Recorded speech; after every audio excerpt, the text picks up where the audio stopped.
August 1812. This month's roundup of the events of the War of 1812 will not feature the Battle of Detroit, if you can call what happened a battle. I'm going to make a separate video about the fall of Detroit, although this video will include some of the events leading up to the surrender. As the month opens, Brigadier General William Hull is living in the home of a now ex-friend, the Francois Bobby House, which is in Sandwich, Upper Canada, now part of Windsor, Ontario. The Francois Bobby House, where he spends his time dithering and quarreling with the officers under his command. On August the 2nd, Hull learns of the capture of Fort Mackinac and freaks out, fearing the loss of the fort will lead to a native uprising. He will abandon his position in Canada and return to Detroit on August the 8th. On August 5th, Hull dispatches 200 troops under Major Thomas Van Horn to go to the River Raisin to pick up cattle and other supplies for the troops at Detroit. As they forded the Brownstown Creek, which is 15 miles south of Detroit, source, author Richard Feltoe, as they forded the Brownstown Creek in thick fog, this force was attacked by about 24 Native American warriors from various tribes, led by the Shawnee Tecumseh, Damie from the Chickamaugas, and Roundhead from the Wyandots. The result? Panic! Van Horn had ordered a retreat, but the raw militia troops scattered and ran, and thus became easy pickings.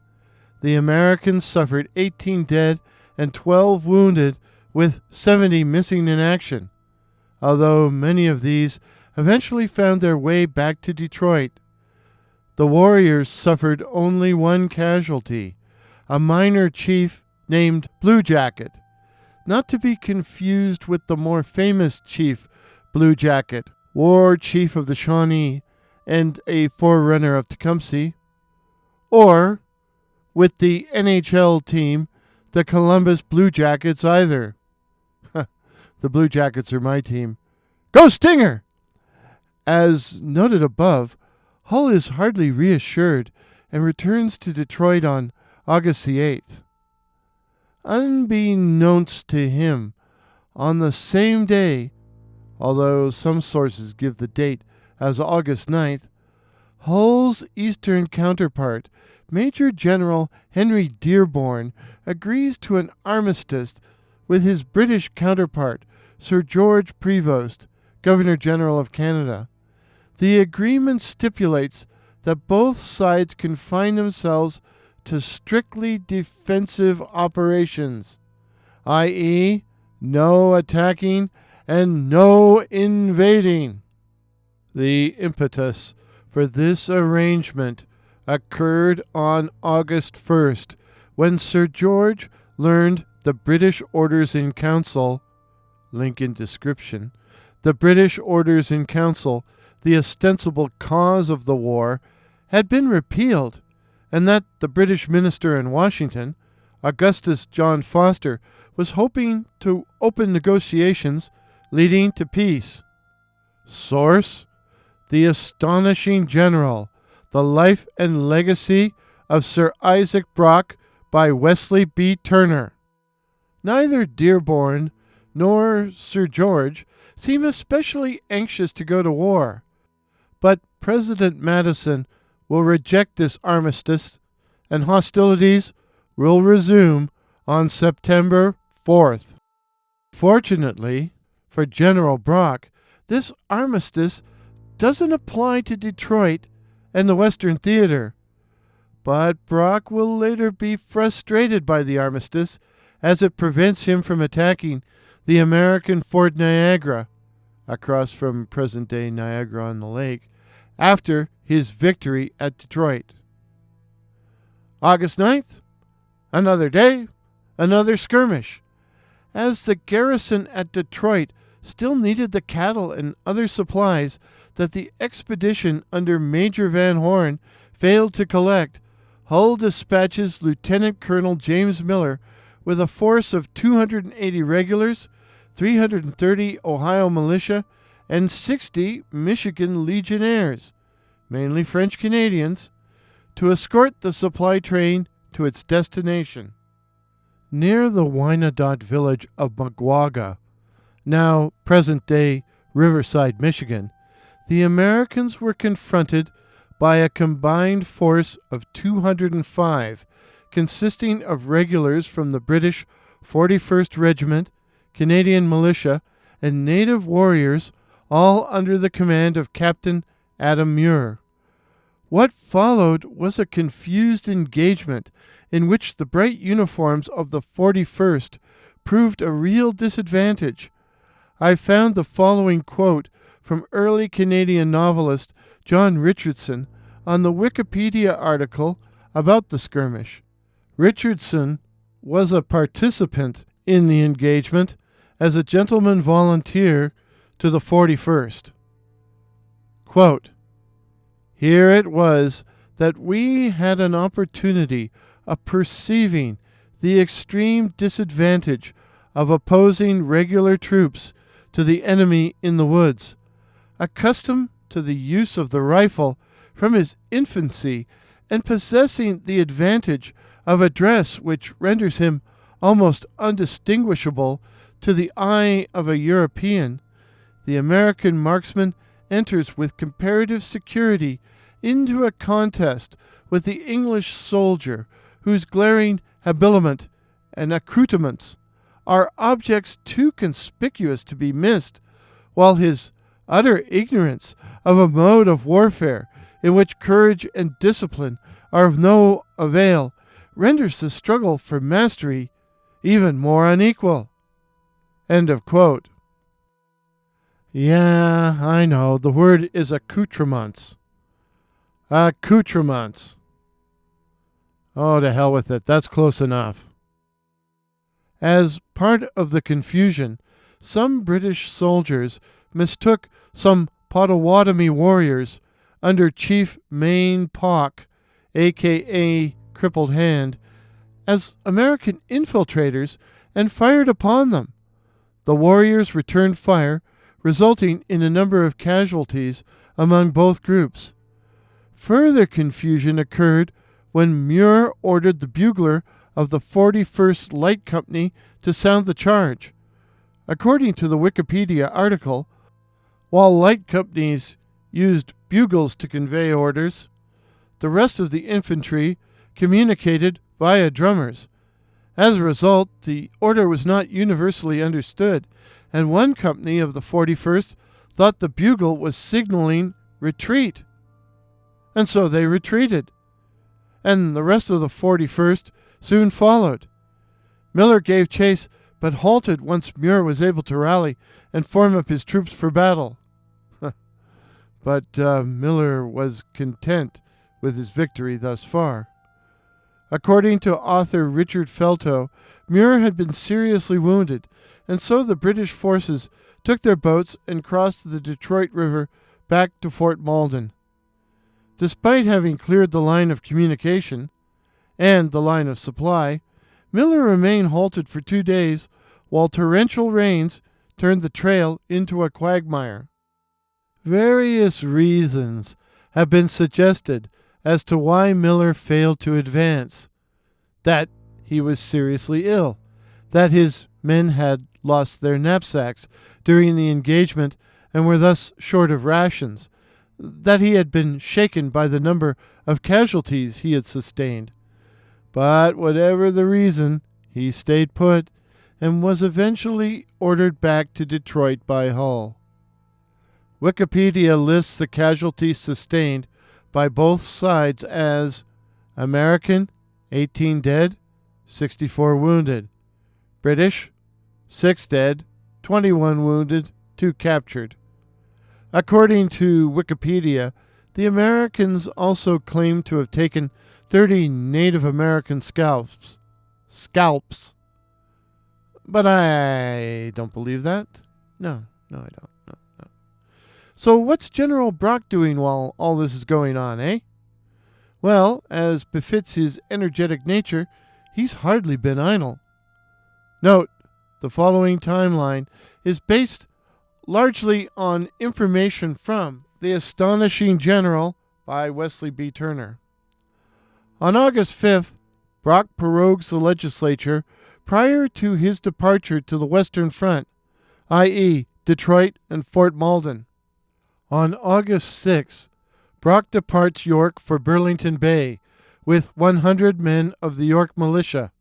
After stopping at a Mohawk village on the Grand River in order to secure the support of the native warriors, he reaches Port Dover on Lake Erie after a 250-mile march. On August 8th, Brock leaves Port Dover in a flotilla of small boats, taking with him a 6-pounder gun, 250 militia, and 50 regulars from the 41st. It was a rainy, miserable trip as the small boats battled high winds, which forced them to put in at Port Talbot on August the 11th. Brock will eventually arrive at Fort Malden in Emmitsburg on August the 13th, where he will have his famous meeting with the Shawnee war chief Tecumseh, who supposedly turns to his followers and says of Brock, "This is a man." Brock calls a council of war, and plans are soon made for an attack on Detroit, which will be covered in a separate video.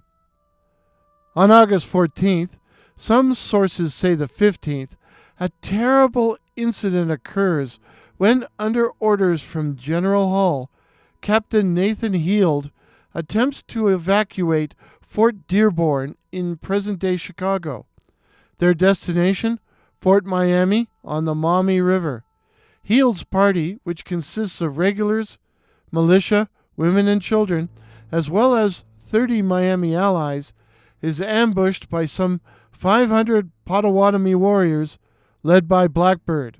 In the ensuing melee, the Miamis flee, leaving the rest of the party to be massacred.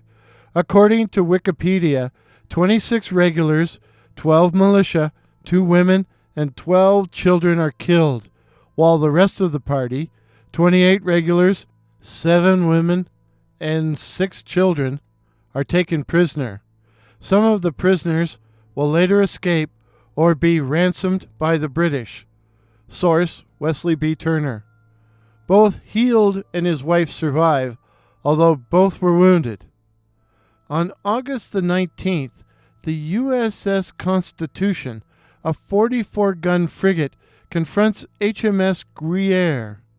Gruyere, a 38-ton frigate about 400 miles southeast of Halifax, where the Gruyere is headed for a refit. Legend has it that during the early part of the action, a cannonball bounced off the Constitution's side, prompting a crewman to cry, "Hurrah! Her sides are made of iron." After exchanging cannon fire at half-pistol shot, i.e., extreme close range, Gruyere eventually loses both foremast and mainmast and is no longer able to maneuver. When asked if he was surrendering, the Guyere's captain, James Richard Dacres, said, according to Wikipedia, "Well, sir, I don't know. Our mizzenmast is gone. Our fore and mainmasts are gone. I think on the whole, you might say we have struck our flag." Now, if that ain't an example of British understatement, I don't know what is.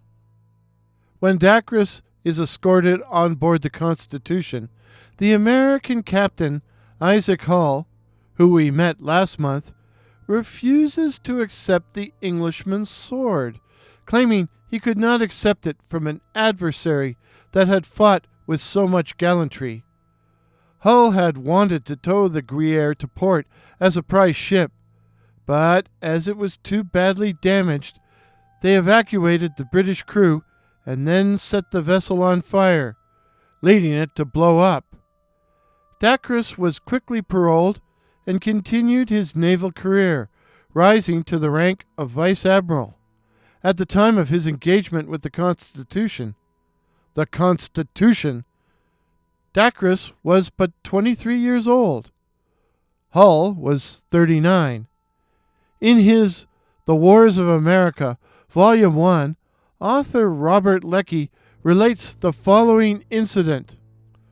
Old Ironsides, forward guns, double-shotted with grape, roared and flamed.